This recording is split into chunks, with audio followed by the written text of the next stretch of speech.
Welcome to the Instagram Stories for Friday, November 9th. I'm your host, Daniel Hill, and this is the weekend edition of the Instagram Stories. Today on the show, we're going to hear from Anna Mangiello.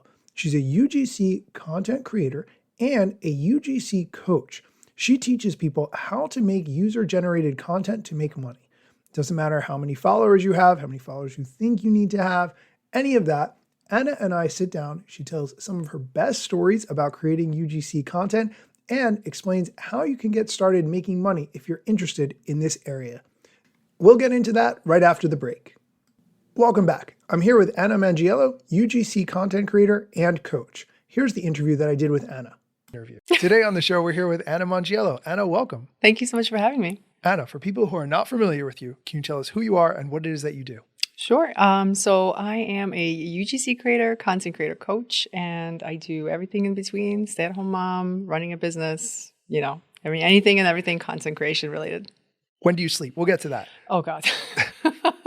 For those who might be listening who do not know what UGC is and why it's so important, what is it first? Sure. So UGC stands for user-generated content, and this is basically when regular, everyday-looking people, just like you and I, we create content, we work with brands, and we create this content without posting it on our own social media accounts. So we basically film the content, we give it to the brand, and then the brand decides how they want to use that content, whether they want to use it on their socials, for paid media ads, or whatever else purposes. Great.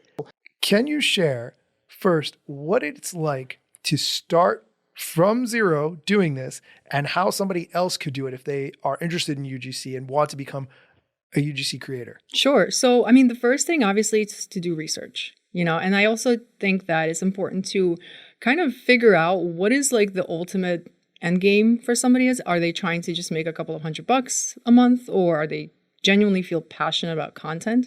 They want to possibly make this their full-time job one day. And sometimes you don't know, but it's important to kind of have an idea of what the end goal here is, right?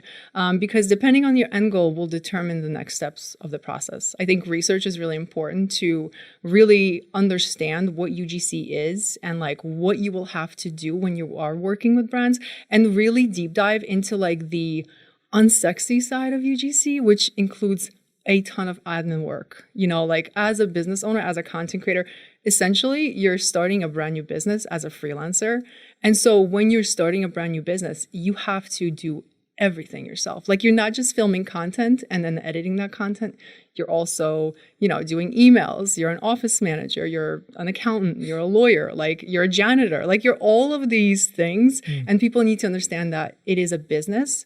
And you have to treat it as a business from day one. So it's really important to research, to understand what they're getting themselves into, and then treat it as a business. Come up with a business name, register your socials, study what kind of videos brands will ask you to make, and try to analyze what makes them good. Because essentially, if your content is not good, then you're going to have a hard time dealing with brands. And at the same time, if you're not a good business person, if you don't understand business, you're also are not very likely to grow and scale that business. I'm going to ask you for stories. Sure. And I'm so tempted to start with the nightmare stories, but let's not scare people. So can you share a story maybe of your first brand deal or a brand deal that's gone really well or maybe better than expected before we get to the other side of the coin? Yeah. So there's so many great experience that come to mind. I just thought about this one actually on the drive over. And one of the best collaborations I've ever had was when I had to be a cockroach. Sorry, what? I literally had to be a cockroach. It was for a pest control company. I really just wasn't expecting you to say that word. I think that's why I was messed up. Please continue. So anyways, so I work with this agency and we work together quite often. And the contact person posted like a Twitter thread asking anybody is willing to put themselves out there a little bit. And I'm like, pick me. Like, I love this stuff. And he was like, yeah, so the brand is a pest control company and they want the content to be a little bit, quote, out there. And I was like, this is my chance to become a cockroach. So I pitched my idea, which was to do a skit where I am pretending to be a new homeowner moving into a brand new house. And I'm also playing the role of a cockroach who is waiting for the new homeowner to arrive, right? And they're like so excited. They're plotting how they're going to get all the crumbs and do a complete infestation, right? But then like the new homeowner comes into the house and they spray and they use the product. Got it. And the cockroach is completely distraught and they run out and they have to go to the neighbor's house. Were there costumes involved? Oh, yeah. I figured. Oh, yeah. This is fantastic. It was great. I love the creativity that you got to bring to this scenario. You don't have to answer this question if you're not comfortable, but was it worth it financially to make this investment of time and thought that went into it? And was it approved by the brand by you actually did it? Okay. Yeah, yes and yes. And the brand loved it. And to be honest with you, when I get to do collaborations like this, where I get to use my creativity and like the brand gives you like a general guideline and they're like, just run with it. Like, show us what you can do. Like, those are my favorite types of collabs because it gives me the freedom to be creative, to bring my concepts to life and then also to execute it. And it's fun. Like, it's fun. You know, like I would love to dress up as a cockroach again. Like, I still have the costume. Pest control companies, if you're watching this. By the way. Anna's interested. I just want to say that my neighbors don't know what I do for a living. And I had to film outside. And that was quite the experience. They just think I'm like a regular stay-at-home mom, and then all of a sudden I'm just rocking out the cockroach suit in 90-degree weather in the summertime. I'm just like, yep, this is it. This is it. Were your kids embarrassed? They were at school. Oh, perfect. So they had no idea. So now that we've heard a success story, which I love, by the way, can you share maybe a bit of a nightmare story of why you might tell people to think twice before they jump into this area? Sure. I'm going to pause it really quick right there. We are going to take a quick break. When we come back, Anna is going to clue us in on all the negatives of UGC. Stick around. Welcome back. I'm speaking with Anna Mangiello all about user-generated content. And in this part of the interview, I ask her about some of the negatives around creating UGC. Sure. I think that, so there's been a few clients that were rather difficult, but when I was first getting into it, I really wasn't confident in my skills at first, and also in my negotiation skills, and also in just the overall idea of how like the business works, what I can push back on. And so I got on this call with a client who sold custom foam pieces. So like if you're trying to replace like couch cushions, or if you're trying to replace like any kind of foam related materials, that makes sense. right? The couch like gets chairs saggy after a while or right, something. Sure. Exactly. I got on the call with this company and they're like, well, we have to like be upfront with you. We change our mind all the time. And as a content creator, I'm like, all right, well, this could be a problem because of the fact that like I need to know what it is that you want me to film. What's the expectation? What kind of video? How can you meet it? Yes. Exactly. Like what kind of video you want me to do? What's the point of the video? Are we trying to do conversions? Are we trying to build awareness? Are we trying to build trust? Like, tell me. And they were like very like wishy-washy about the kind of content they wanted. And so, you know, the script was sent. They approved it. I filmed the content. And then when the content was submitted, they're like, oh yeah, we have to scratch everything. We change our mind. This is not what we want.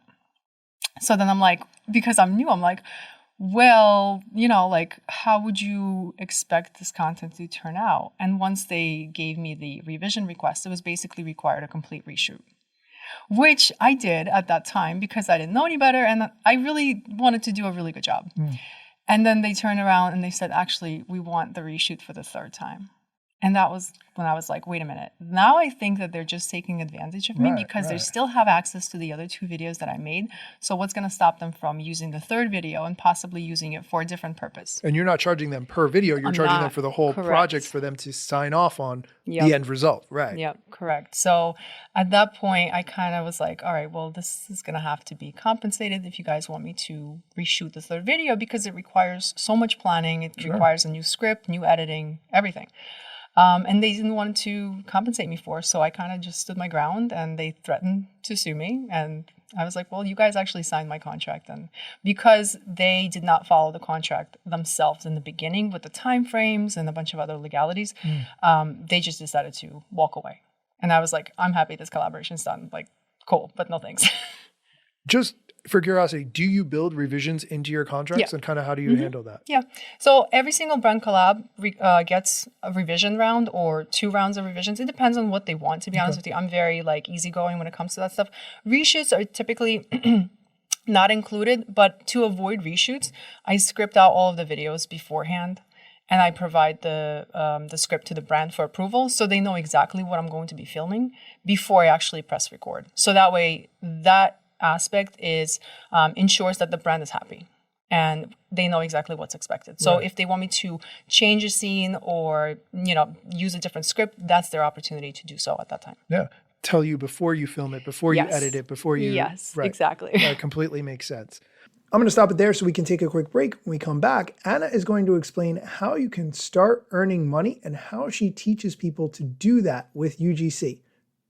Welcome back. Here's the part of the interview where Anna explains how you can earn money using UGC and how she teaches people to do it. One of the things that I did want to talk about as well is your membership community and your coaching. Can you talk a little bit about how you got started, teaching others how to do UGC, and what kind of support you provide? Sure. So right now I offer potential students or people that want to get into UGC a course called the 2-Hour Creator. And the whole premise of the course is to teach you how to do content creation, how to work with brands in as little as 30 days and 2 hours a day. And it's primarily geared towards people who are busy, who have responsibilities, who have a 9-to-5, who have kids, and who cannot dedicate, 8 hours a day to content creation. And they still want to get started and they still want to learn the most essential parts of the business. So that way they're set up for success and they can actually build it into something that's sustainable long-term, right? Because of my teaching background and because I taught high school for 10 years, honestly, when I got into UGC, when I made UGC my full-time job, I missed that. I miss that personal connection that I used to get with my students. Because when you're working out of your own house, let's be real, it can be a little bit isolating, it can be a little lonely. So I kind of pivoted into coaching because of the fact that I missed interacting with people and having that conversation one-on-one or in a group setting. And so I created my course and then eventually created my community, the A+ Creator community, where we have weekly coaching calls and I have guest speakers come in and I post opportunities that don't align with me into the community and my students apply for those opportunities. So there's a lot of stuff going on and it's very supportive and it's specifically intended for people that are a little bit older because majority of content creators are younger females. And so there's a lot of information on how to get started in the content creation space, specifically geared for younger people, or at least, people in their 20s. But when it comes to content creation and brands hiring creators, they need all kinds of creators. And the older you are, the less competition you're going to see in the space of UGC. And because there are not that many older content creators. I always say there's a supply and demand, right? Yeah, of course. Inequality, I guess, yes. Where the demand for older content creators is here. When you say older, can you be a little more specific? Like 30 plus, 35 okay, plus. Okay. So not that old, but just not people in their 20s. Sure. And the demand is here, but the supply is here. And so this creates like a gap in the market. And my whole point is to teach creators, potential creators who are just getting into it, how to do this in the most sustainable way that they're going to actually build a successful business out of it. That they're not just going to take this skill and then quit 3 months later. That's not the goal. You want them to be able to do this long term and find success with it. Exactly. But also at the same time, keeping in mind that these people don't have all the free time in the world to do this. Right. So we have to really condense the information in the most the most important topics in the least amount of time and get the most bang for their time. Of course. Yeah. Okay, I'm going to stop it there. If you want to hear the rest of the interview, where Anna tells an incredibly embarrassing story about some UGC content that she made, find the link in the show notes. You can watch it on YouTube or listen in Spotify, Apple Podcasts, or wherever you get podcasts. As always, thank you for listening and come back next time for more social media news, strategy, and other things you should know. Let's get it. The year was 2013. You posted your first pic and you're glad your post got seen. Your friends liked it too, but what you didn't know is what